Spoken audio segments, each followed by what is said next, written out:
Aloha, people. This is the Hawaii Volcano Squad broadcasting from a big rock in the Pacific Ocean with a badass clock. And wanted to talk about a few things today, starting out with what is the real cause of some of the climate change we're witnessing today, especially in the United States. It's very cold along the East Coast. I think 96% of America is frozen or freezing, temperature-wise.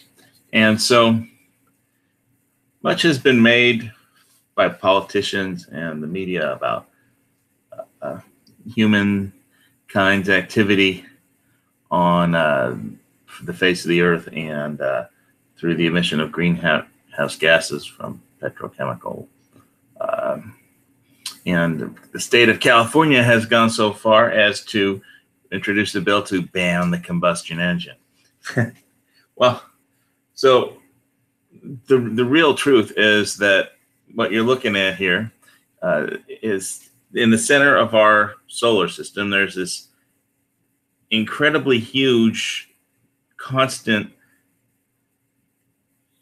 nuclear combustion occurring. It's called the sun. It rises in the east and sets in the west. But the sun has cycles, and right now it looks like we're approaching what's called a solar minimum. And basically, it's one of the sun cycles where the good news is that we're less subject to effects of solar flares and coronal mass ejections, but we are more subject to cold weather, and these things usually last for, I don't know, somewhere in between around 30 years. And also in the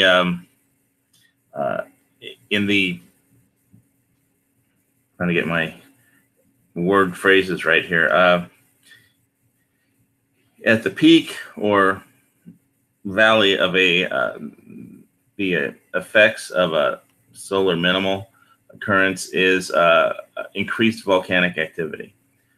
And most famously, in the 1800s, there was Mount Tamboa, I think it is, in Indonesia, that had a volcanic eruption and plunged the Earth into, I think, a 10-year volcanic winter by ejecting so much pyroclastic expulsion into the atmosphere that it blocked out the sunlight for 10 years. It's like a nuclear winter. It inhibits photosynthesis. The sun rays don't get through, except you don't have to put up with the irradiation caused by nuclear fallout of a nuclear war. So while it seems like for political and socialist reasons, the politicians want to blame everything on global warming, climate change, and create carbon-based trade-out swaps where companies have to pay taxes depending on how much carbon they use, and they can trade these things. It's all a scam to take other people's money. But what we're really dealing with, and if you're sorry about, I mean, I feel like I kind of picked a good place to bug out to in Hawaii, because it's usually it's warm here. It's like it's 81 degrees now. So, but the downside is I'm sitting right on a volcano. So I guess you take your choices. So the question is, how do you survive a solar minimum event, which it looks like that's what's happening now. And it's just like, I would just assume that it's like any other kind of prepping. I mean, the main thing that's would happen is if there is some volcanic activity that brings on a volcanic winter, then people will be fighting over food, which is, so I'm not an expert on farming. I don't know how to farm if the ground is frozen solid. I mean, I would assume that you would need hydroponic indoor heated gardens which would require fuel and the distribution system and the grid to be up. So but it just, there's so much, and that really gets to the whole point of everything. It's that there's so much of the world is brainwashed about everything, and it's just, it's hard dealing with dealing with a world full of brainwashed people who just are convinced that whatever the politicians or mainstream media feeds them is the truth. And it's like, are you going to believe your own eyes, but no, you're going to believe what these people tell you. So anyway,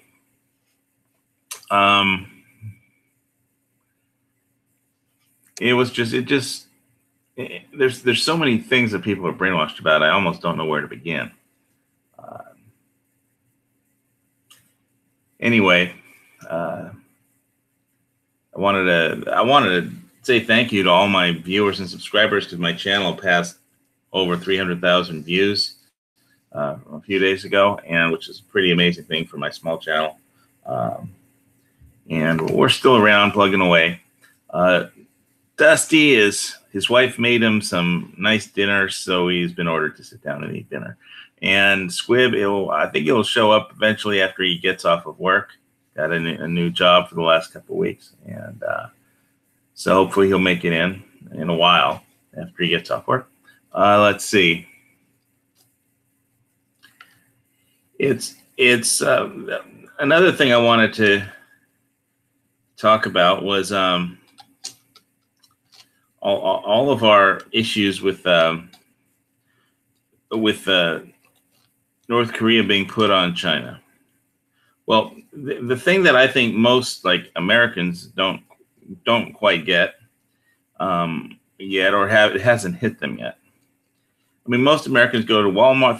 They shop at Walmart and they go, okay, cheap Chinese goods. We get that. We buy a lot of stuff from China. But the really thing to keep in mind, the important thing to keep in mind, is China is just the demographic difference between the United States and China is America has a little over 300 million people, 310 million people. China is approaching 2 billion people. So China is rising, and China is in the ascendancy. And I have some interesting stories about China I wanted to share with you. But one was that in 1985, my folks visited. They went on a tour of China, on mainland China. And recently in 2000, I think 15 or 14, they went on a cruise that had a stop in Shanghai. And they had seen China in 1985 and visited Shanghai. And then they just were surprised beyond measure to see the incredible, basically new modern city that had sprung up out of basically what appeared to be just a backwater third world country. And it's like that all over China. And their first thought was that China is going to take over the world. Look what they did here in Shanghai. So I think it's important that when we deal with issues in their sphere of influence, like the Korean Peninsula, that we at least, whatever we have to do, I mean, we're going to have to do what we have to do, but that we need to deal honorably with China. And I hope it seems like Trump is doing that, but whoever comes next after Trump, I think it's important because that we treat China with respect, because just demographically, they're going to be running the world eventually. And there is no military technology that can be secret and give the Western world just on sheer demographics. I think China will eventually be running the world. But for now, we have to deal with the present day. And it appears that fear is running the world. everybody's afraid of something. North Koreans are afraid of the Trump's big button, and probably they should be. And obviously, people in America don't want any North Korean ICBMs in their weather forecast. So I know I don't. But I think the main weather forecast we have to worry about right now isn't that, it's the freezing weather. I mean, JFK was basically shut down. I mean, there's planes landed, and there's like people waiting inside planes to deplane for like 8 or 9 hours. No food, no water, no bathrooms, just people sitting on planes who can't get off in the freezing weather. And it's a mess. And I don't see how I'm so far I haven't heard any politicians blaming the snowstorm on global warming, but I would be surprised if that. I don't watch the Clinton News Network or MSLSD, so maybe they are. I don't know. Anyway, so I think Jester wanted me to talk about guns. I was looking at some cap and ball revolvers, and I think Squib said he might do a test at Dusty's farm with a chronometer and see what the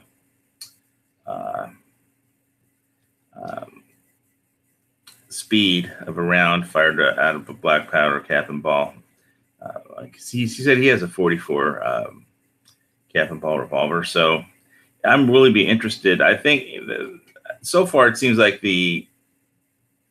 just sticking with my GP 100 357 Magnum would be the way to go, because people are telling me that it's a lot more trouble than it's worth. But I watched an Iraq veteran 888 video with a cap and ball, and it looked fun, and they were pretty damn accurate for such older technology. I mean, they were hitting everything they aimed at pretty much.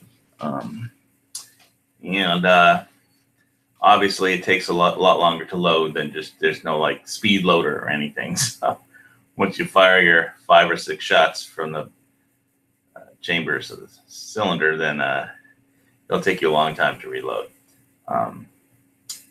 Anyway, let's see. The other thing I was looking at this weekend, if I can find my way over there,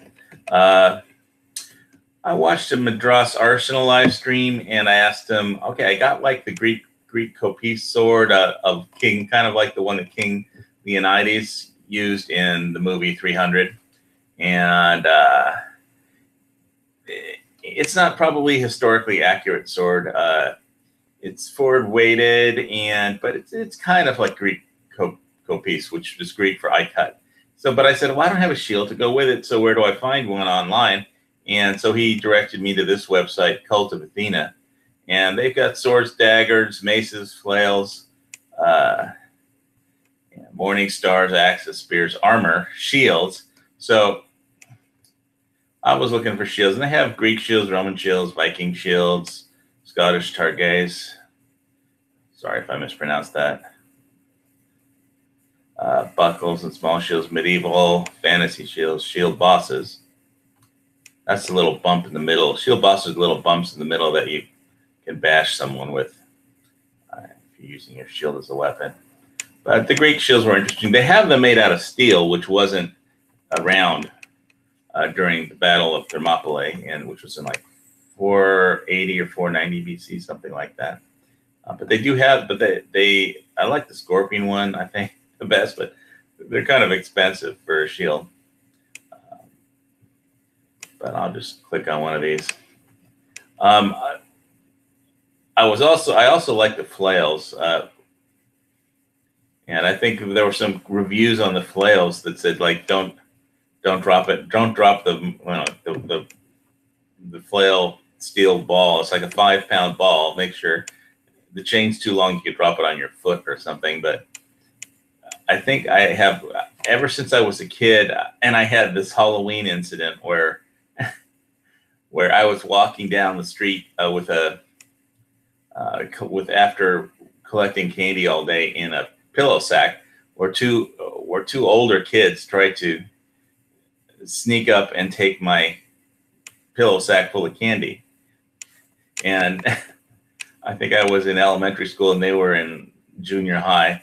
And basically I wound up using my pillow sack full of candy as a flail or a morning star. They just got like 5 pounds of candy right in the face. So ever since then, I've wanted one. But anyway, the moral of that story is don't try and steal my candy. But they have them. Although they look too dangerous to actually walk around with. But I kind of like this website. It's just fun.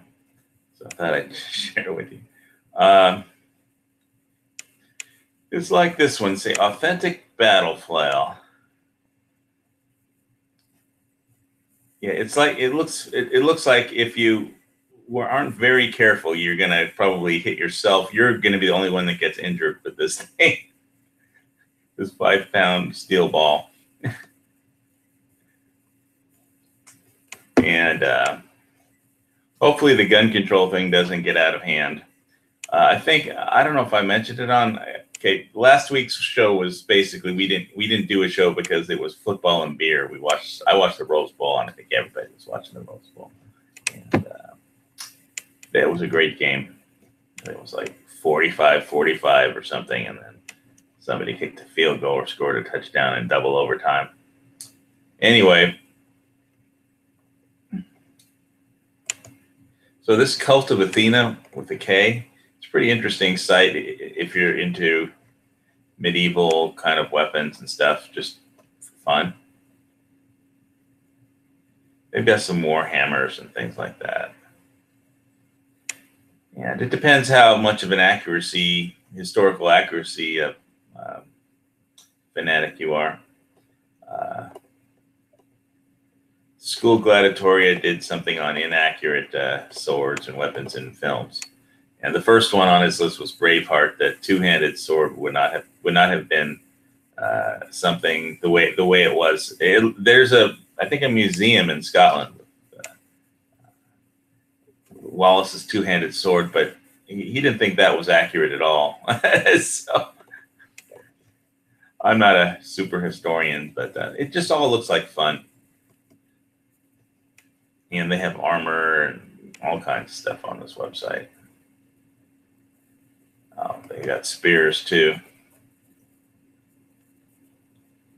They've got some gigantic halberd in here that you can buy. That's like bigger than any other halberd. But I don't think I'm going to need to repel a cavalry charge, which is I think what those are for. Anyway, back to the sun. I'm going to check out the comments real quick.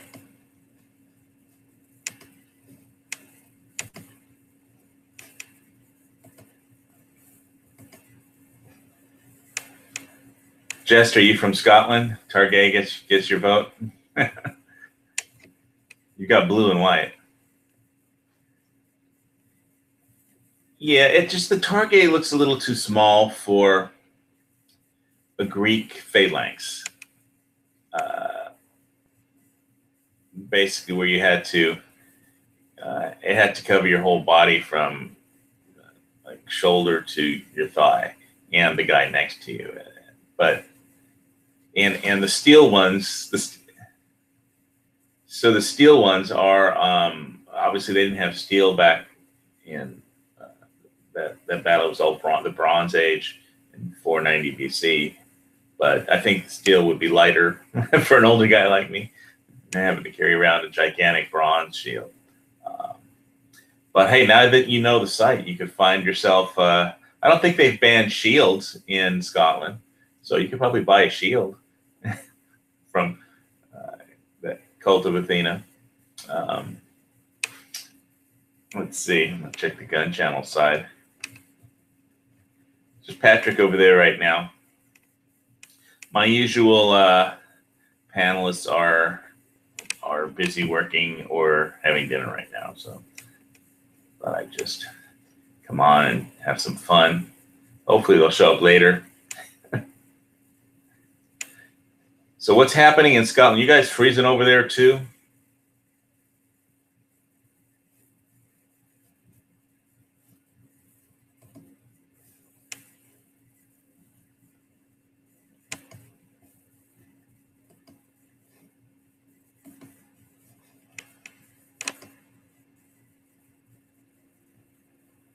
I'm gonna go back to Cult of Athena. It's got so much fun stuff on here. Just share that for a while.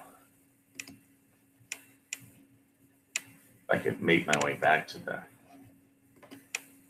chat to see what everybody's saying.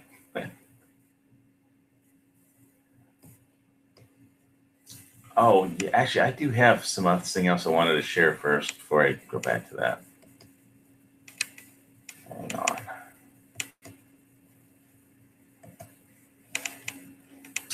So there's this one interesting Second Amendment story about China that I have to share. My folks sent me some pictures from their 1985 trip. So hope you guys can see this. It's a Great Wall of China. Oops. Yeah. So here's an interesting kind of Second Amendment story. So my folks, when they visited China in 1985, they would fly in an airplane from city to city, and then like a government-approved tour guide would pick up in a bus at the airport this group of tourists and take them to all the approved government sites and stuff for the tours. So at like the next to last stop on this tour of China, they get off the plane, and in every city, it's not like you're used to nowadays when you cross an international, go from one nation to the other, you show them your passport. They might search your luggage when you enter the country. But in China, in 1985, they search every city you go to. The army searches your luggage. Okay, so it turns out that my dad had like a pocket knife folding pocket knife in his checked luggage. So this army captain comes up to my dad in the tour group, and yes, but why would you bring this weapon to China?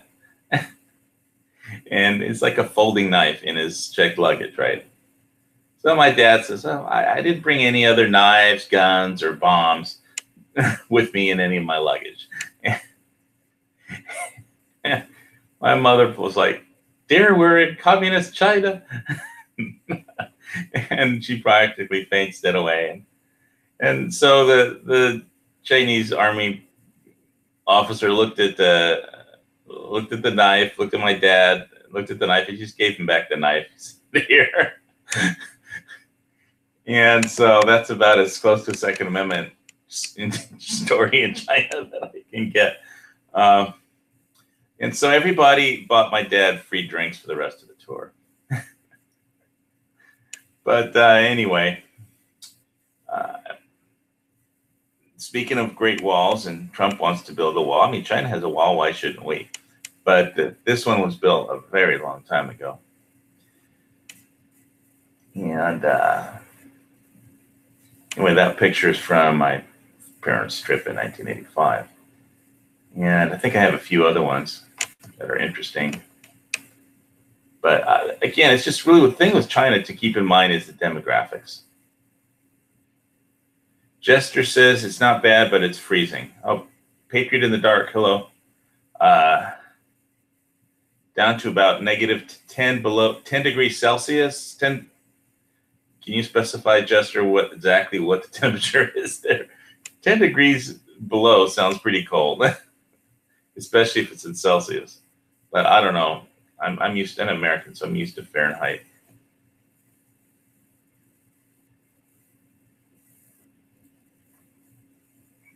Let's see. All right, well, I'm going to get back to, I know I have a bunch of other pictures of China.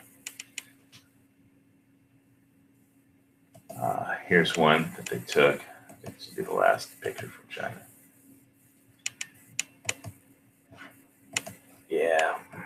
this one. It's just a teacher marching a bunch of school children with the Chinese flag. I think this was in Xi'an. And the places where the tourists stayed, sometimes the bathrooms were like in the guest houses that they stayed in, it was just like a hole in the ground. So it was a very unique experience. They said that it's a once in a lifetime thing, and China has definitely changed a lot since then, and drastically. They've just overbuilt so many cities. There's ghost cities. It's just interesting to see how them expanding, and while the United States is kind of doing the opposite in a lot of ways. But anyway, I think we'll just call it quits on the China syndrome thing now and go back to the fun stuff with the medieval weapons, because I like that stuff too.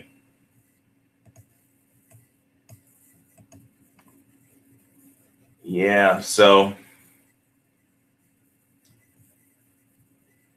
Celtic spear. That looks fun.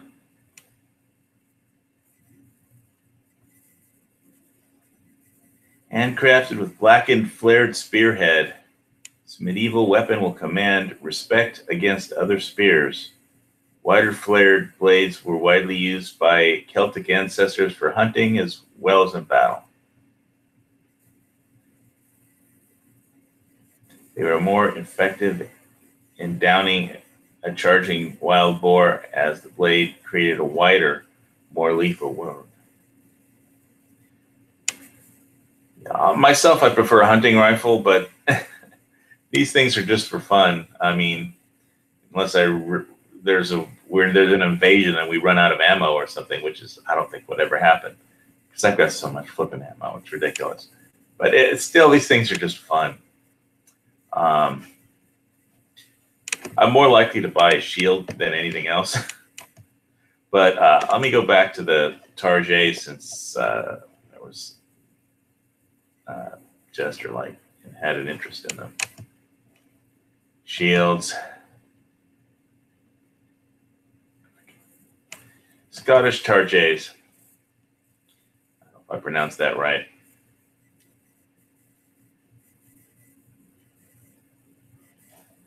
The Glasgow, however you pronounce it. $549 for a shield? That's crazy.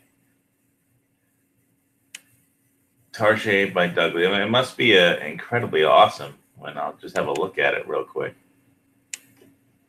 The iconic shield of the Scottish Highlander. Target, in conjunction with basket hilt sword, are among the most celebrated symbols of Scottish resistance and nationalism. There's a long history in Scotland, and unlike most shields, it was not discarded as firearms began to dominate battlefields. Instead, the Scots used them in earnest. For the Target could not only block blade and bayonet, but it could deflect some musket bullets and stop grape shot in its thick wooden frame. I think steel would be better at it, but Kevlar.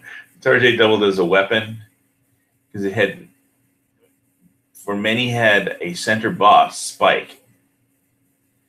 Well, if it had a spike, they might not let you keep that in the UK, making shield bashing potentially fatal.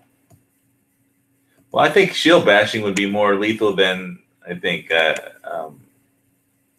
Ron Swanson's proposal to charge an AK-47, somebody with an AK-47 with a bunch of Scots wielding frying pans.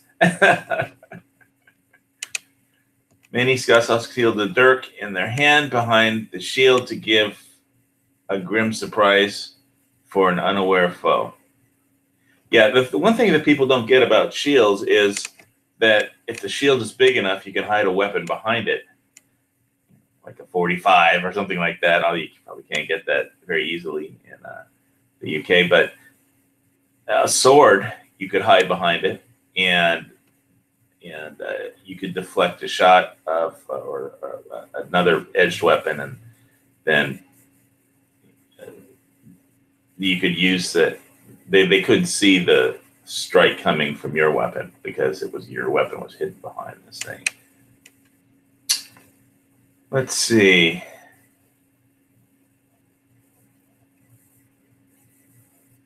The Scots would adorn their targes with red cloth, and brass buttons of fallen English soldiers.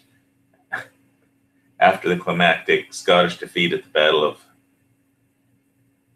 Culloden, the English banned the target in an attempt to weaken the Scots Gaelic culture. I wouldn't be surprised if that law is still enforced. Banning shields.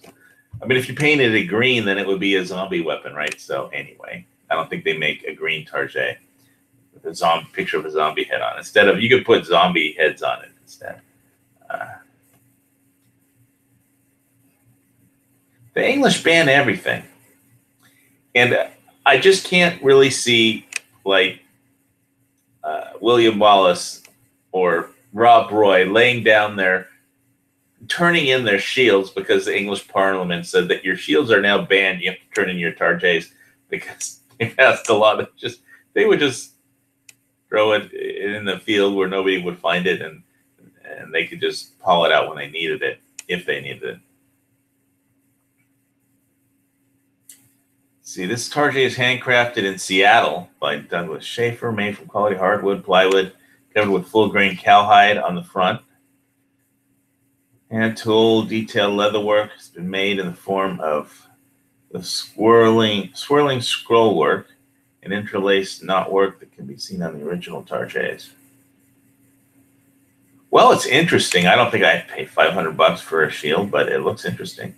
The boss is hand-hammered, and the nail studs are set by hand. Backing is padded animal hide. Let me hit all the other angles of this thing. It's pretty.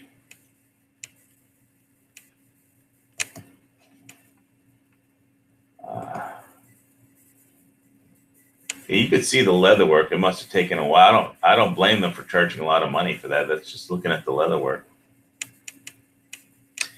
If you saw my last final preps video, I haven't posted the end result, but that I thought that was a steal. Those two Czechoslovakian VZAK leather pouches. I have pretty much reconditioned them very well. Let's look at the back. Oh yeah, that looks even almost comfortable to hold. And is that a little sheath for a dagger, or I don't know, something in there? All right. Well, there's a lot nicer setup than some just less expensive shields that just have a rope around them. Yeah, that would be a lethal weapon. That spike right there. They won't let you keep that one in the UK. But I'm assuming it detaches. I don't know. You can unscrew it and say, "Oh, look, it's just a shield." And then if the shit hits the fan, you could add on the spike and be a Highland warrior that you were born to be. Right. So, and that's one other thing I wanted to talk about since I'm on Gun Challenge. It's like there's so many. That's what I like about America, when we have all these freedoms that we have in America, and they're listed in the Bill of Rights, the Constitution, because by and large, this is a planet inhabited by slaves, and there's all kinds of slavery. Some chains you can see, and some chains you can't. Debt is like very. Debt is one form of slavery, and it's just, but there's many forms. And so that's what I like about America, is that we have this list of freedoms. And as much as we can get the government to actually follow that list in our Bill of Rights and in the Constitution, then to that extent we're free. And so, but there's so many insidious forms of slavery on this planet that just looking around the whole world, it's almost a planet inhabited by slaves, and uh, it's a change we can't see, that insidious change that of people with brainwashed minds that don't even realize, I mean, that they're slaves. And so, I mean, if you can't even have a shield because they banned it because they were afraid of the Scots. Anyway, the Kells, Tarjay by Douglas. This one looks like reasonably priced. It says battle ready on it. Yeah, that boss looks like something you could get away with because it doesn't look like a big spike. But if you bash somebody with it,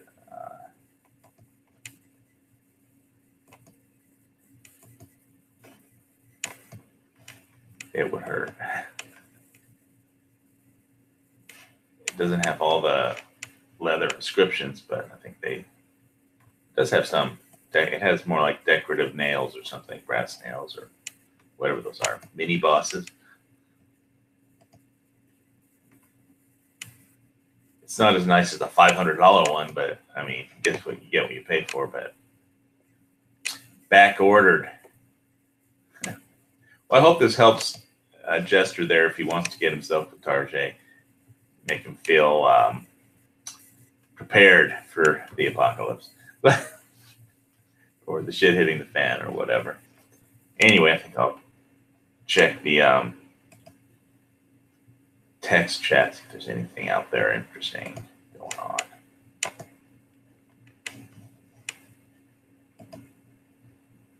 Let's see. Not too much on gun channels. Yeah, an S&W behind the shield will work great. It's like what you do is you wave a big sword around in your right hand over the shield so they see the sword, and then you have like the shield has like a holster on it for your Glock or something. And then when somebody charges you, you just drop the sword and blast them with your firearm.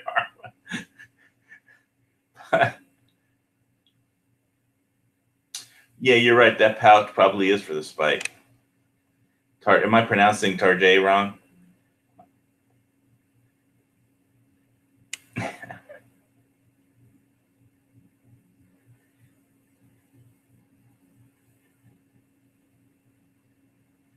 So I see Rich White out there and Jester.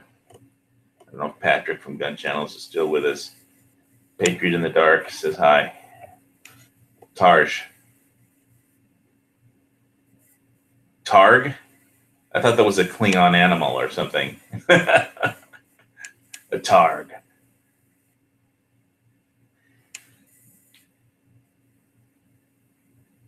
Well, I mean, was Norman the Conqueror from France? From Normandy, I guess. I mean, Norman the Conqueror won the Battle of Hastings against King Harold. Tarj. Barge. So barge. So a targe. Targe. Is that what you're saying, Jester? All right. Yeah, so I wonder if they have a shield inspector in Scotland to make sure it's... or if they even let you have shields anymore. I mean... See, it's so easy that's the whole thing with the laws. It's easy for them to pass a law and take away your right to have something or another. And then they don't ever have to. They can always refer back to it 1,000 years later and say, oh, look at this law. You're violating this law that we passed like in 1384 or whatever year it was. Okay, so it's a targe. Targe. All right, now that we have the pronunciation settled, I should go see if I can find any more badass weapons on that site. I bet you can't actually import those, though, into the UK, so you'll have to craft your own. Let's see. It's hard to be everywhere all at once. All right. So it's Cult of Athena with a K, in case you're interested at any point in the future.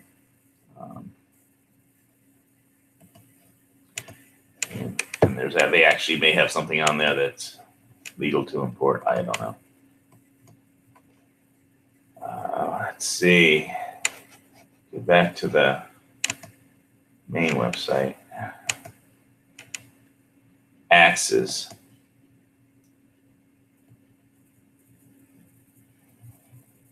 Here we are, axes. Oh, come on, how did I screw that up?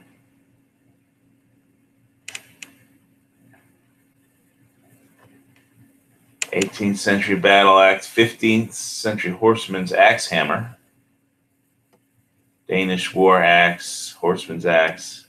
Well, I don't have a horse. Authentic double-headed war axe, Black Ronin throwing axe. Oh, here's something with the green paracord. Is that green paracord? That would make it illegal because it's a zombie axe, I guess. Neon green apocalypse edition. All right, we'll bite on this one. I mean, I've seen stuff like this on Bud K and other inexpensive websites. Oh, United Cutlery. Yeah. All right. Celtic bearded axe. That one will kick some ass. Cult of Athena. I mean, they got to let you have axes to chop wood, right? So, I mean, obviously this isn't a wood chopper, but you can always claim it for chopping wood and lopping off heads.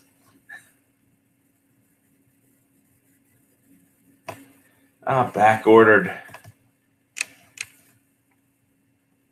All right, let's look at the 16th century battle axe.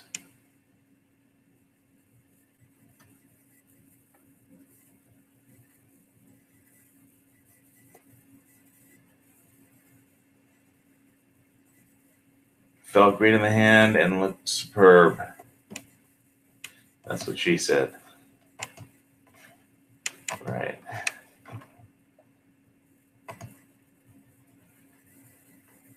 Oh, looks nice.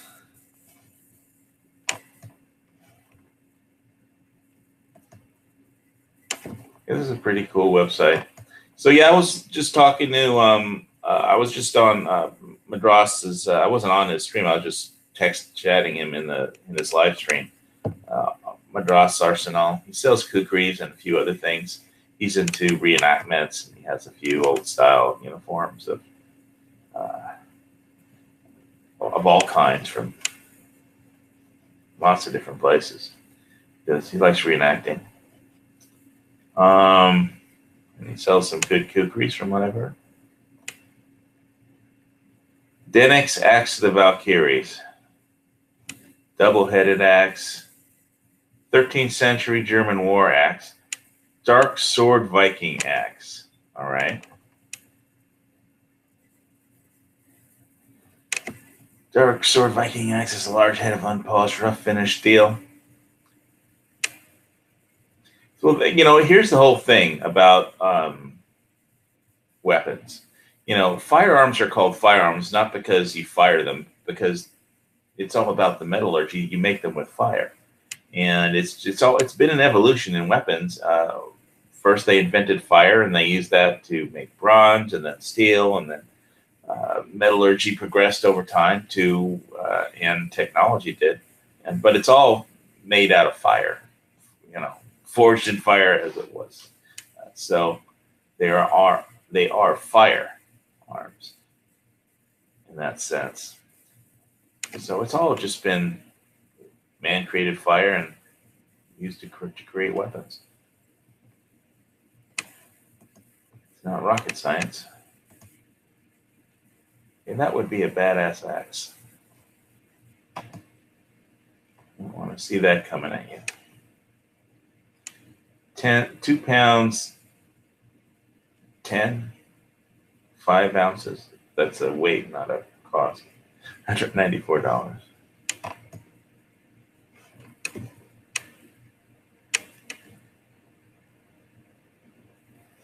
Come on. Let's see. Fabry Armorum Francesca throwing axe. Fabry Armorum. This one looks interesting. Fighting axe. I'm going to bite on this one. Come on, website.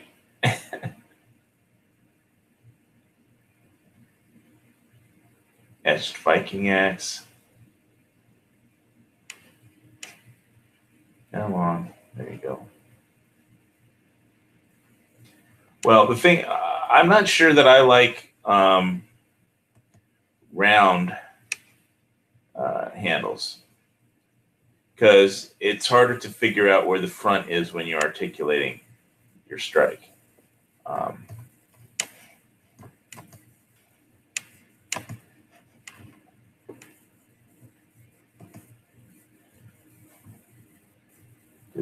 Did they not sharpen this?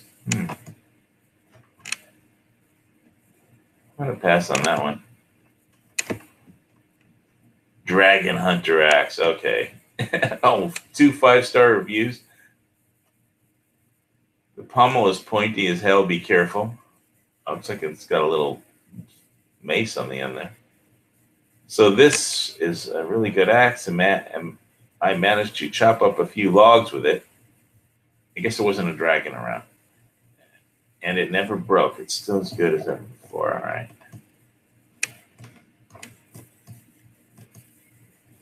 Yeah.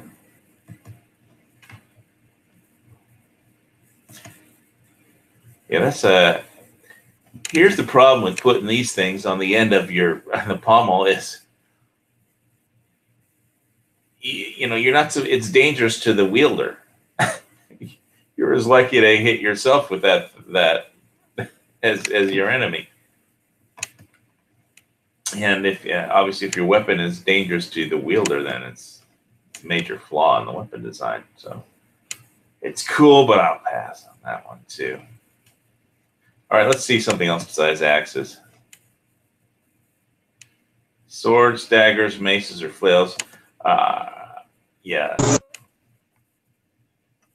Oh, did somebody else make it on the show, or was that just Squib? You made it.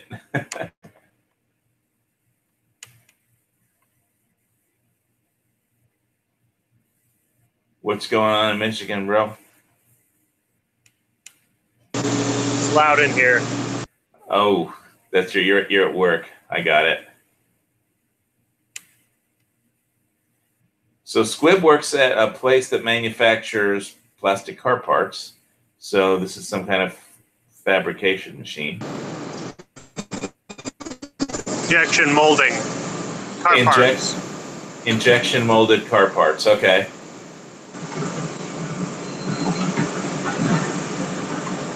You can see the robot, because the robots are going to take over. Artificial singularity. If it's not, of course, if things keep going the way they are, it'll be too cold even for robots. They'll just freeze up. How cold is it in Michigan right now? It's only in the 30s right now. Some of the snow is going to melt and then refreeze. So we'll have a sheet of ice later.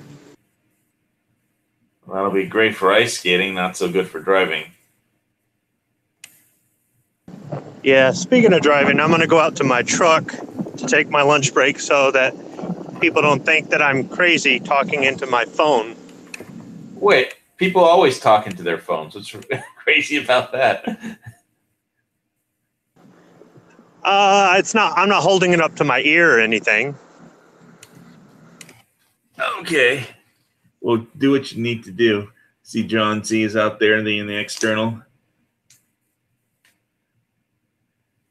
Well, yeah, you aren't going to, Jester, if you're fighting a Terminator, you're going to need some kind of a high explosive device. There's no doubt about that. However, if you can put together a pot of molten steel, you could throw the Terminator into it, and that worked in Judgment Day, Terminator 2. So yeah, and in the TV series, they used thermite to destroy all the leftover thermite works, and it's endoskeletons. Yeah, I mean, thermite isn't that hard to make or get your hands on, and it's not illegal in America. So it just, well, I'm not going to give out any formulas, but it's pretty easy.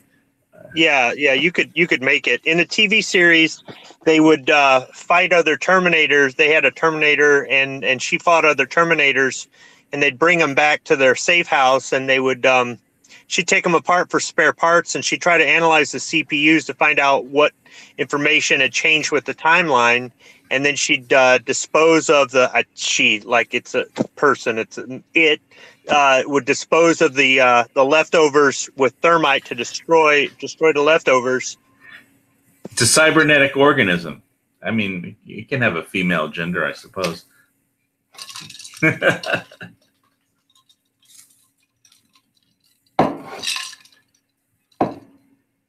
But they come off an assembly line. They don't procreate, so. Well, we don't make them here, that's for sure. Right, you just do car parts. It's a good cover. You're really working in for Cyberdyne, aren't you? They're across the street. Well, then we're gonna have to do something about Skynet.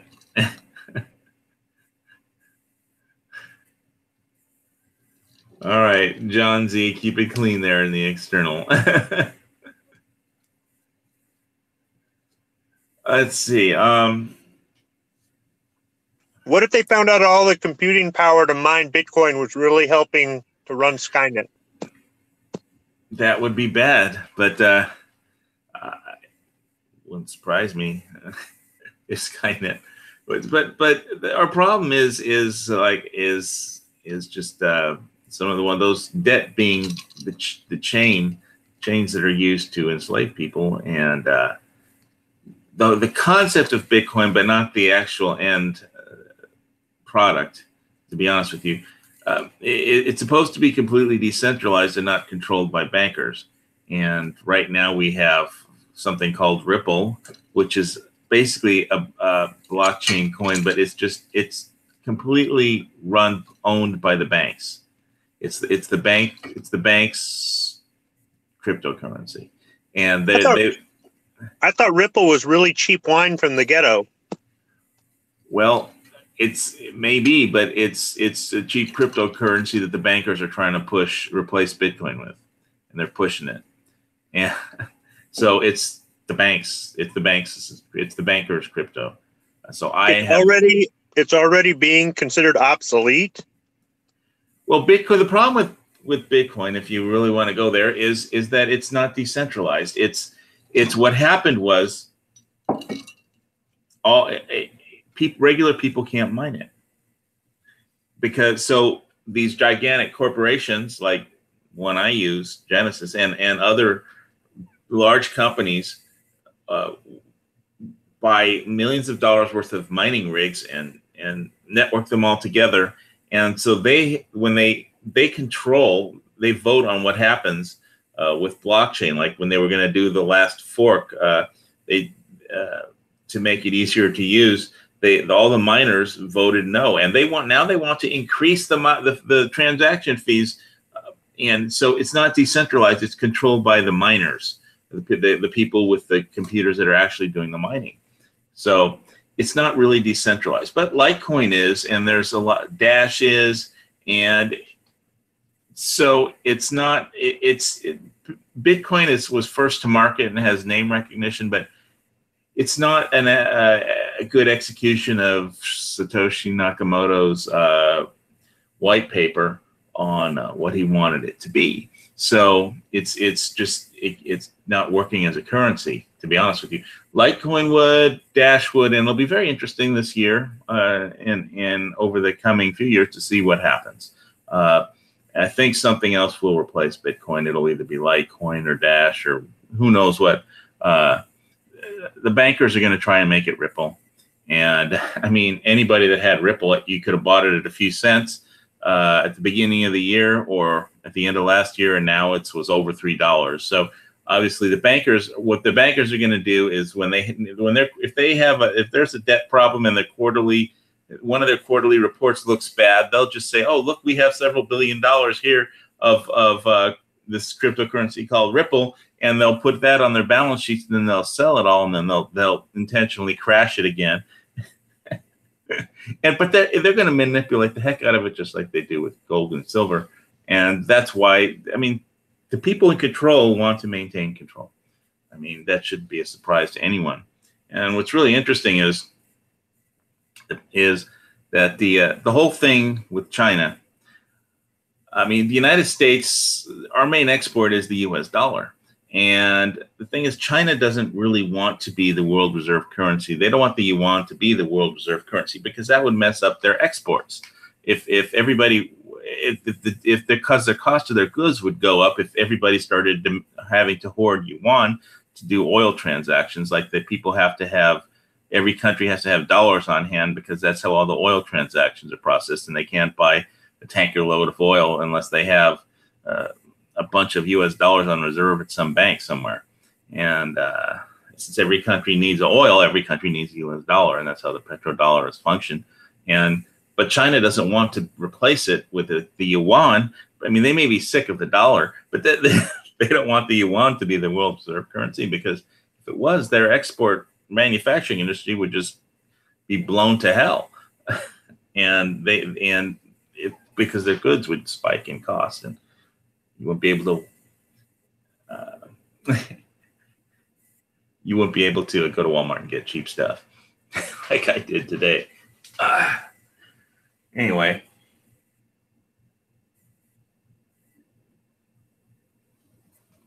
let's see if Squib made it out to the car. I'm trying to look at I see John Z talking in the external. I got it muted. I got it muted so you don't hear the slurping and chomping and farting. Oh, you eat in the car on your break? Is that the deal? Okay. I'm scarfing down my lunch as fast as I can. Crumbs everywhere. Good thing it's an old truck. Wow, isn't it cold outside in your truck? Yeah, but it's relatively warm compared to what it was last week. It was in the negative numbers, so 30s are fine. Yeah, you probably missed the early part of the show where I was basically trying to explain the cold weather, and that how it's not, the snowstorm isn't actually caused by global warming, as Bernie Sanders might tell you, but by this natural solar cycle. Because the sun, how can global warming make it colder? Don't ask me. It doesn't make any sense at all. What the point that I was making is that there's this thing called the solar minimum, where it's just the sun puts out less radiation for it's a cycle that it goes through, and what happens is that the temperature decreases on Earth during that time, and also there's more volcanic activity during these times. So it'll be good. It's good that I'm in Hawaii because it's a warm place to survive the solar minimum, but it's obviously I live on a volcano, so that could be bad. In the last solar minimum that there was a big volcanic explosion was when Mount Tonga, I think, or no, I'm mispronouncing the exact name of it, but a big volcano in Indonesia had an eruption that caused a volcanic winter in the 1800s. And basically the thing is that the sun is this gigantic thing in the center of the solar system, and it is the thing that impacts the Earth's climate the most, more than humans. And you got to realize, like, if you put the sun and hold up the sun and then just compare the Earth to it, the Earth is like a little speck of sand compared to the size and the energy output of the sun is just enormous. So the cycles of the sun are going to have a dramatic impact on the Earth's environment. So people are going to want to blame human activity for global warming, and I don't know. It doesn't make any sense compared to the power of the sun. Think of it like this. Think of how many cars are out there that run all day and all night. Think of how many houses and buildings there are out there that have the heat on all day and night. Think about all the street lights giving off electric heat from the electricity. Think about the heat coming off the brakes on the rotors on your car every time you slam on the brakes. Think about all the heat that's radiated from the asphalt and the concrete that's absorbed all day that's released at night. Think about all the heat we make. Don't think about the chemicals in the atmosphere. Think about all the heat we generate on the surface of the planet. And even though heat naturally rises, it doesn't seem to change a damn thing. It's still butt dog cold. Yeah, and the sun, though, puts out so much more energy than humans could ever hope to put out. I mean, so if the sun is going to be put out less energy because it's going through a solar minimum cycle, and I'm not an astrophysicist, but it's going to have a huge impact on the planet Earth. If it's just going to put out less radiation, okay, it's going to be colder during a solar minimum, and that appears to be what we're experiencing nowadays. So, and it's just that the politicians want to say it's global warming because that lets them do that lets them have carbon swaps that corporations have to pay taxes for, because unless they trade them with somebody for something, and it's basically so they can redistribute wealth by taxing. They steal the money, and by taxing corporations for using energy or something, and then they just take their money and do what they want with it, and it's just socialism. And eventually, the problem with socialism is eventually you run out of other people's money to spend. But this is just, the whole theory is just wrong. So, but it's one of those things where people have been brainwashed by media to say, oh, global warming, yeah. And it's just, the theory of science doesn't hold up behind it. The sun is so much more powerful than mankind. It's this gigantic nuclear explosion occurring in the center of our solar system. And again, the sun it's like comparing a small grain of sand to a basketball. It's just, the Earth is insignificant to the power of the sun. So the cycles of the sun are going to have just a gigantic impact on the environment here. And if we're experiencing a solar minimum, then it's going to be cold for a while. What I don't like is you got these news people, weather people, stuff like that. They're out on the scene reporting. They shove that camera and microphone in somebody's face, and they'll say, I don't ever remember it snowing this much. I don't ever remember it being this cold. I don't ever remember it being this hot. I don't ever remember this many hurricanes in one year. I don't ever remember this much lightning or this many tornadoes or this much wind. Okay, well, dude, how long have you been living there? You know, every now and then to get somebody to, I've been living here for 60 years and I ain't never seen no weather like this. Right. Sorry, not buying it. Well, the Earth has been around for millions of years, and so. Well, one of the things is the United States hasn't kept weather records, accurate weather records, prior to 1880. The National Weather Service was founded during the 1880s, and we started keeping records of weather in populated areas. So prior to that, all you have are journal entries or things like that. Not necessarily thermometer readings, things, people saying it was cold today or it snowed today in a letter or a journal or something like that, or in a newspaper. Not necessarily an accurate weather report. So what I was talking about, I think it was Mount Tamboa in Indonesia, and it was like in 1850 or 1847. And that eruption plunged the world into a volcanic winter. So 10 years of basically limited photosynthesis because of all the the volcanic expulsion into the atmosphere, reducing the amount of UV radiation that got through the atmosphere. And that was caused by the solar minimum. There's more volcanic activity during solar minimums.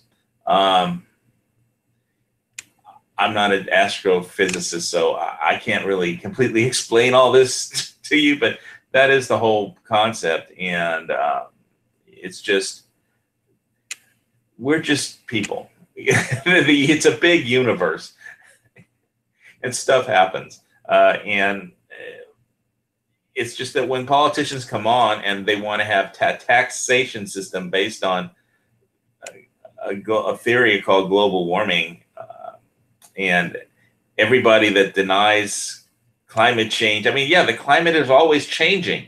It's always been changing, and it will always be changing because, I mean, there's cycles to the sun, there's cycles to the moon, and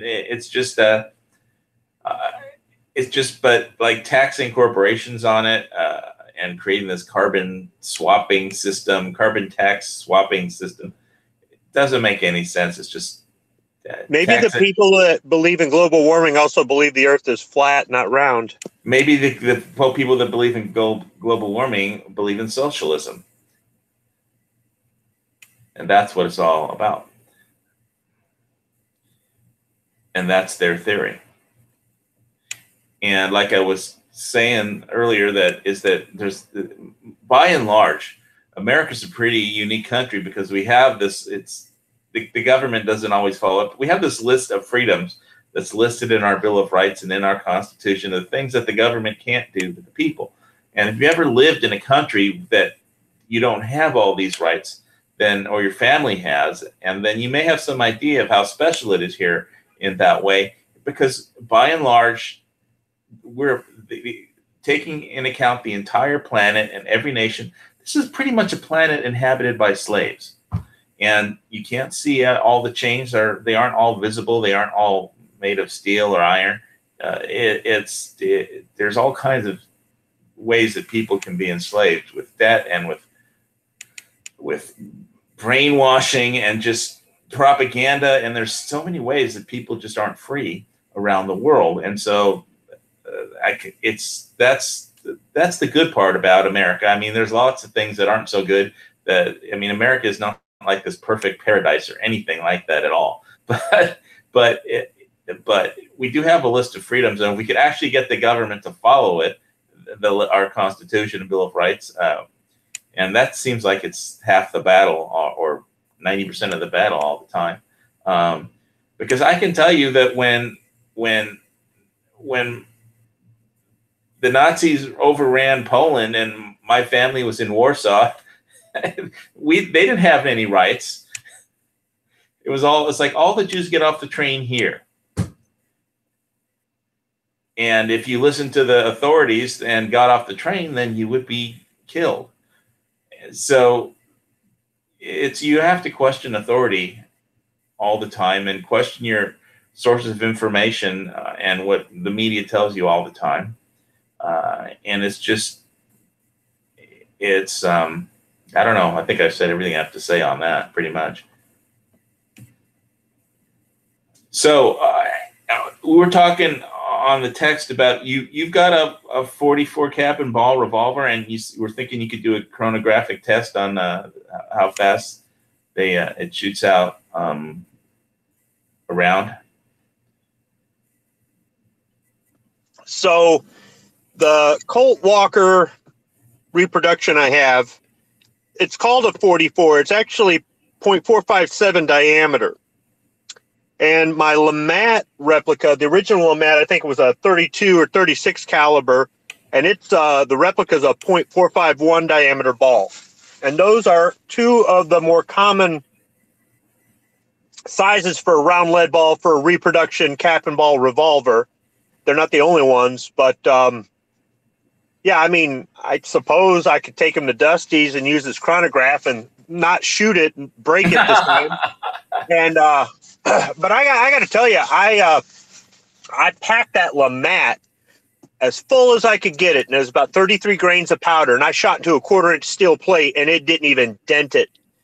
I've never tried that with the Walker. I can get about 60 grains of powder in that, so double the powder for about the same size ball. But I've heard it'll do like 1,100 feet per second. Right. Well, it'll be interesting to see what results you actually get if you do a chronographic test. I haven't made up my mind about getting one yet or not. What happened was I saw Iraq Veteran 888's video on cap and ball revolvers, and it looked fun, and it looked like it was very accurate. They were pretty damn accurate with it, and considering it was 1840s that they had that, something like that. It was pretty impressive that just the accuracy that they could get with it. So I was wondering what the speed was out of the. I'd call it somewhat accurate at close range. They were hitting at 100 yards. They were accurate at 100 with yards. a revolver. Yeah. Okay. I'm not gonna get it on paper at 100 yards. No way. Mm-mm. Well, but I'm not gonna get my 45, my 1911 on paper at 100 yards either. So I'm not saying it's impossible to do a trick shot. I seen a guy, he shot a 44 Magnum revolver 600 yards and hit a balloon. But he was a trick shooter. He did it for exhibition. Right. All kinds of stunt shots you can do, and with enough practice and enough takes and enough editing on the video, I suppose you could. So I never saw the video. I don't think Iraq 888 is kind of that kind of a channel where they just edit out every shot that they miss and like, oh, yeah. I'm not trying to criticize the guy at all. I think sometimes he puts on there what he does, and other times he puts his best stuff on there. It depends on what they're trying to do in the video. But I got to tell you that if I had to use one of these things in combat back in the day, boy, I tell you, I with enough practice, you can get good with them. You can get really good with them, and you can work the actions. You can break them in and maybe modify the springs a little bit to maybe so they fire a little easier. You can cock it a little easier or whatnot. But it's not. It's more for nostalgia, or if you're in some sort of a reenactment thing, or single action shooting society, some cowboy action shooting or something like that. It's not really meant for, like, technically I could hunt with mine, but I don't think I could drop a deer with them. Well, maybe with the Walker. Well, it had to be meant for self-defense at one point in history. The thing is, I think more people died from the infection from their wounds and actually the wound. I'm not saying that a lead ball bounced off of them. I'm saying they got hit, but I don't think it was necessarily fatal. It was the conditions, the lack of sanitation, the fact that stuff was getting in their wounds and they were bleeding out and things. I just don't think it was traumatic like today's. I mean, I wasn't there obviously, but. Well, I'd be interested in what the speed was. I would think that a ball like that could shatter a bone, but just because it bounces off of steel doesn't mean that's not like ballistic gel or anything. No, but I mean, I could dent it with my 45. Or, well, actually, when I did the test, it was my ex-wife's 45. So 230 grain full metal jacket was putting dents in 1/4-inch steel, and at the same range, my Lamat, excuse me, with a 451 lead ball and 33 grains of triple F black powder wasn't doing anything. Now, you could say, well, one's copper plated and one's lead, and one's traveling a couple hundred feet per second faster than the other. What? Okay, sure, whatever. I mean, maybe it wasn't a fair comparison. I don't have the time or the budget or the range that Iraq Veteran 8888's got to test out everything. I'm not saying it wouldn't kill. I'm not saying you couldn't do. I mean, my Walker is technically the first Magnum revolver, and that was in 1847. They were meant to be used on mounted cavalry, and they actually put mini balls in them from what I've read. I don't know if it's really true, but they put mini balls in there, which are the pointed projectiles, and used them. I mean, you can get a little bit more distance and accuracy out of those things. Plus, they do a little bit more damage to a person. So maybe with an 1860 Army or a Colt Dragoon or a Walker, something that's a little bit bigger. It's got a little bit more room in the cylinder for powder or something like that. Yeah, but like an 1849 Pocket or a 1851 Navy, great guns. I just, it is a challenge going out there and shooting with them, but it is slow. And when you go to cock the thing back and the damn percussion cap falls off the nipple, and now you got to go fiddling around and jam another one in there and all this other stuff, and and then you're all done, and now take 5 minutes to reload the thing and then start all over again. And then you gotta, as soon as you get home, you want to clean it with hot soapy water. You don't want to let it set or it'll rust. I mean, if you're willing to put up with that, then yeah, they're fun. But if you're thinking about using it as a self-defense weapon, I would say no. Right. Well, battles used to be different back in that time. People would line up in big lines and just shoot in the general direction of the enemy line, and then trust to just the massed fire that something would knock down some of the enemy. And so it was a lot different back then. Well, I would like to get a second Walker and 1860 Army and 1849 Pocket, and get a nice rig and look like my little avatar there, and go out and try to do, minus the horseback thing, because I ain't got a horse, but try to do some of the crazy shooting that Clint Eastwood did in Outlaw Josie Wells. And I've two-handed semi-autos, and it's not hard to do, but I've never two-handed my black powders. So, it would be something that I would love to be able to do, but the truth of the matter is I just don't have the time for it, because it's practice. Yeah. Well, I guess in the fictional character, the outlaw Josie Wales, that was all he did, was kill people and fight in wars, fighting the Civil War for years. So that's all he did, was practice using his guns. But that was a fictional character, not a real life person in the modern day and age. Yeah, he's fiction. I'm real. The outlaw squib. There you go. No, that sounds too much like Outlaw Hatfield. No. I don't even know what that is. Was that Ellis Hatfield? He does a show. What is it? Tuesday and Thursday? Tune into the early watch in the morning. He pops in. They let him in. They don't lock the back door, and he sneaks his way in. Okay, I haven't been keeping up on Gun Channel's shows, so I'll have to try and. You should get up in the morning and get some coffee and jump onto the early watch.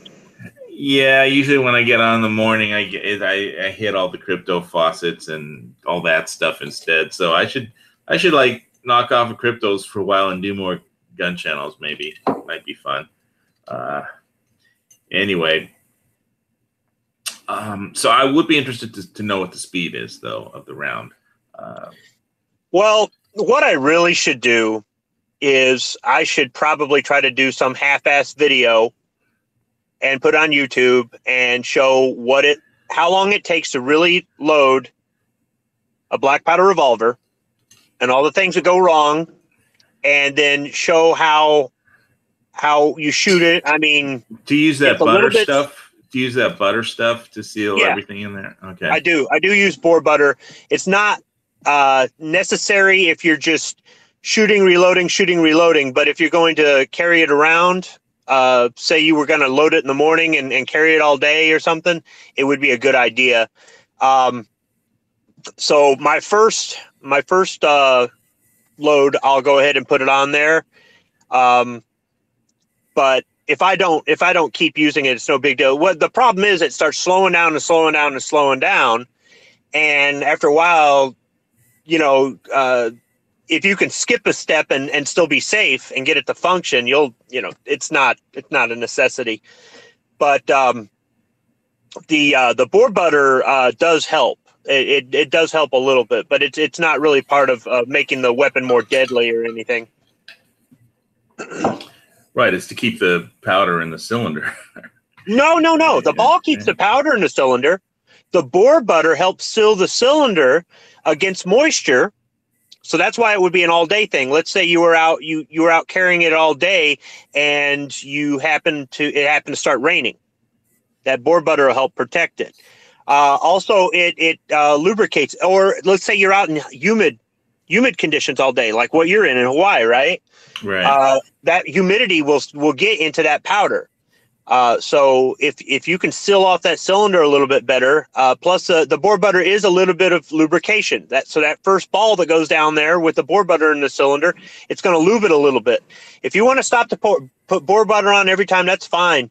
But I should probably do a video showing exactly how fast, not really, you could load this thing. I mean, if you fired all 6 shots and then you wanted to try to get another one in there in a hurry just because you needed to have, it still takes a while. Well, but if you're going to carry it all day, you're only going to have 5. I mean, you're not going to have all 6 loaded. I mean, right? You just load 5. Well, the safe way to do it is to carry it with one dead cylinder. Yes, right. Especially if you're on horseback. More so if you're on horseback, really, or if you're walking somewhere where you might trip, fall, jump, something like that. And well, I don't own a horse either, so there's no I would, but there's no parking space for horses in my condominium. So. I don't believe the cap and ball allows a transfer bar type situation like what's on a centerfire revolver. Yeah, I like that. And it's really funny. They don't even talk about a transfer bar in like hunting classes or the NRA pistol course. I mean, I don't think that they even talk about it in that, and they should. It's a pretty nifty invention. People were getting into the cowboy action shooting in the 50s and 60s, and they were making the replica Colt single actions, and they were having accidents. And then, what was it, Ruger come up with the transfer bar system, and then other people caught on to it or whatnot, and now it's not an issue. But now I don't know that the black powder replicas have got anything like that. I don't think so, because it's resting right there on the percussion cap. So you could try to put the hammer down between cylinders. It could slip. I mean, even if it was resting on a percussion cap, you'd still have to hit that thing pretty dang hard to get it to go off. So, I mean, I'm not gonna recommend it, but yeah, when I go out to the range, I'm there with a bench and a target in front of me and stuff like that, and I don't care if I've got all 6 full. I'm not. Yeah, that's different, right? You're not carrying it around all day in a holster and riding a horse and doing all that. I mean, if I carry kind of stuff. If I carried 2, I probably wouldn't be opposed to carry them for hiking. But why when there's so many modern guns out there? But yeah, maybe I'll do it one day.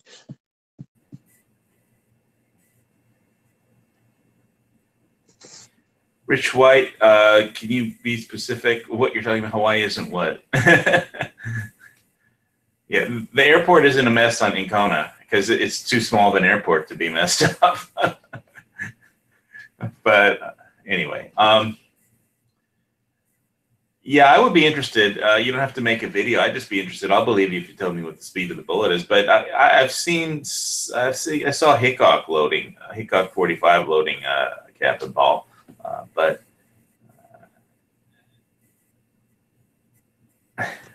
Hickok 45, your internet companion, here to show you just how long it takes to reload a cap and ball. Right, and he hit what he was aiming at, but that's Hickok. That shouldn't be a surprise. He's got experience with cowboy action shooting. He used to compete and things like that. He's got a lot of experience with that. So I'm sure that you know what? I think I watched one of his videos on that, and most of the stuff that he has that he talks about, his information's really good. He doesn't ever really badmouth a gun. He sort of half-assed badmouth a high point once, but he really doesn't. He likes all of them.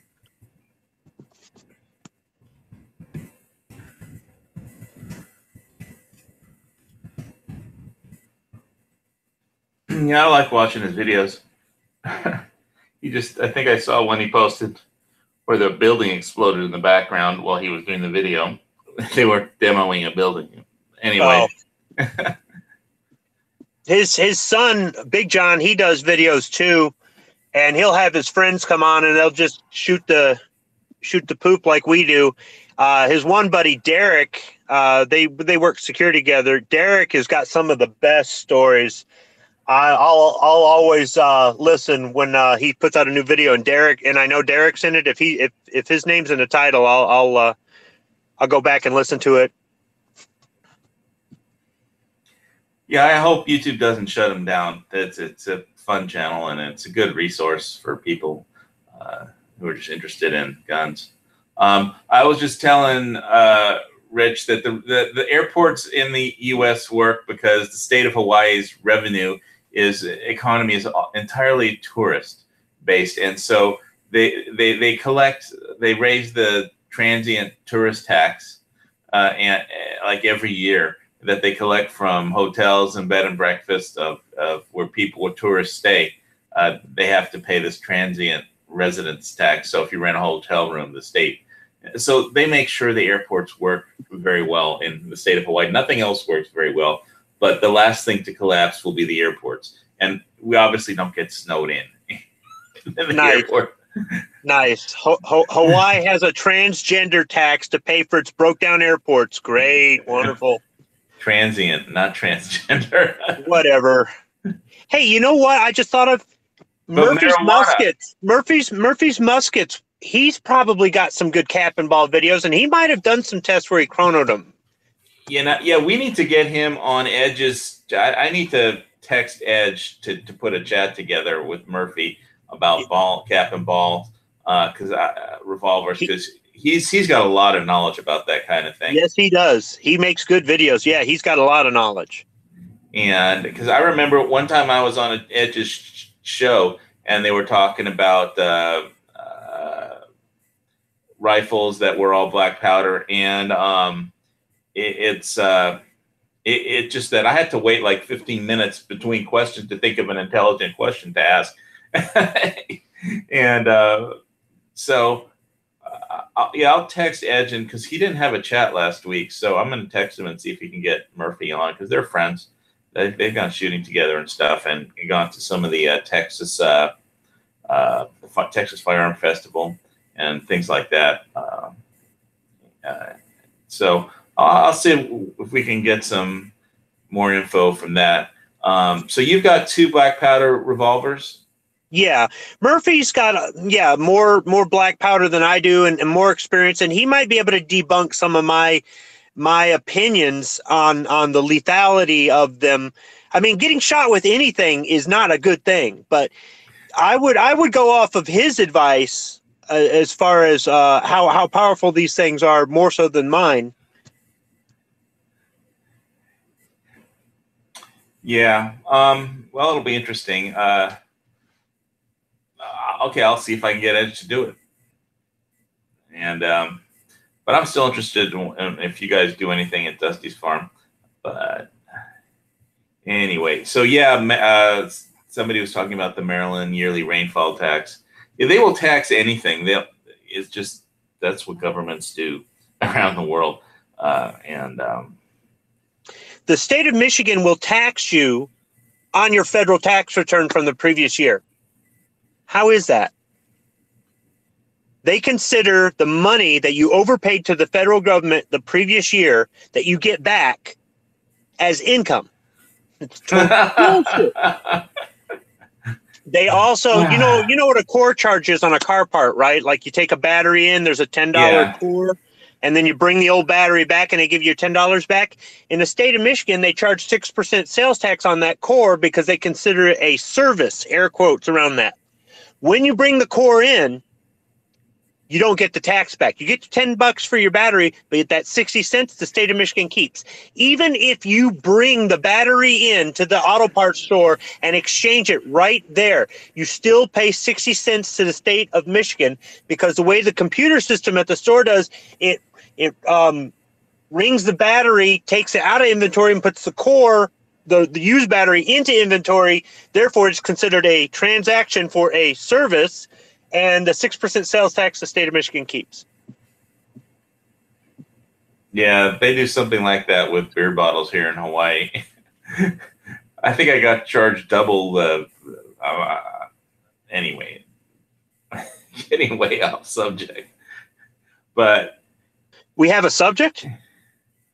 Well, we did when I started the show, but now we're just in the weeds, waiting for Dusty to finish his dinner. That basically, Dusty said he needs to jump in and take over because I'm running out of time here. Oh yeah, you got to go back to work.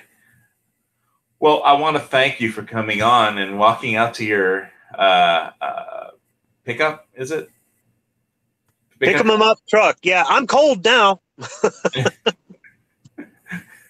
Well, you can blame it on the solar minimum, but anyway, you sure as hell can't blame global warming. So, but thanks again for coming on the show. It's always fun to have you on, and it's my honor. But even though you're always wrong about Bitcoin, so that's okay.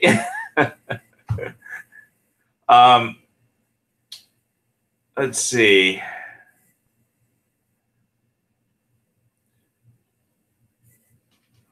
Gosh, I don't know what else to talk about. I was going to ask Dusty if he was on, if it's actually possible to grow anything if the ground is freezing.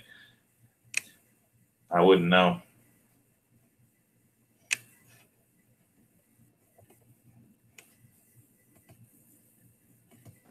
There's the snow here in Michigan. You're not growing anything in that. Right. Unless you've got like a hothouse that's heated or something like that, and you have a greenhouse and it's all protected from the outside weather. You grow some hothouse stuff, vegetables or something. I mean, look at this. It just piled up and piled up and piled up. Damn. Yeah, see, you don't have to deal with this. Yeah. Well, that's the nice part about bugging out to Hawaii. No snow. Except for on the very top of Mauna Kea and Mauna Loa, where the telescopes are. So, just where regular people live, there's no snow. So,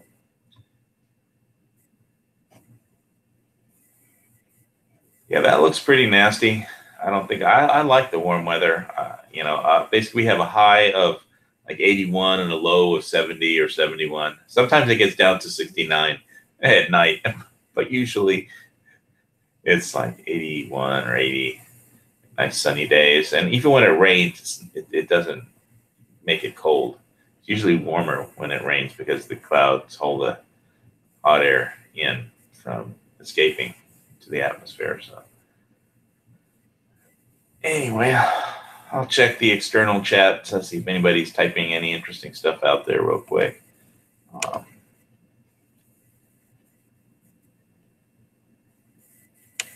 Yeah, other than pine needle tea, which is what the Donner Party tried to survive on, and possibly pine nuts. Yeah, you aren't going to be able to grow too much unless you have a heated hothouse for growing vegetables and stuff like that, which you would need fuel to heat, I assume, of some kind. Oh, I saw Clay was out there in the gun channel side. Only officers had revolvers. That's interesting. Probably they didn't give officers rifles because they didn't care whether they lived or not. During the Civil War, or is he talking about all the time? Let's see. First Lutheran said, he says, many Civil War casualties were laying on the battlefields for days. I think only the officers had revolvers. Yeah, I imagine it was sometimes people were just laying on the battlefield for days before somebody, stretcher bearers, came in. Well, I'll say this. I'd pull a revolver off of a dead officer and keep it for myself if I was around back then. All right, I'm going to go back to fixing machines. Have a good rest of the show. Later. All right, Squib. Aloha.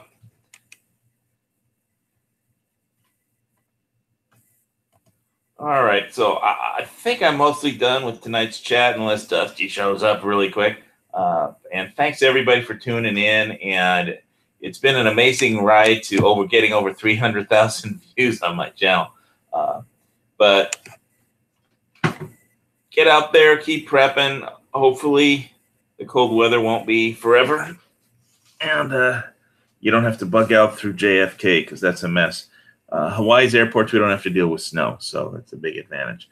All right, take care of each other. Do something good for somebody you don't know, and guns and targes, close as I can get.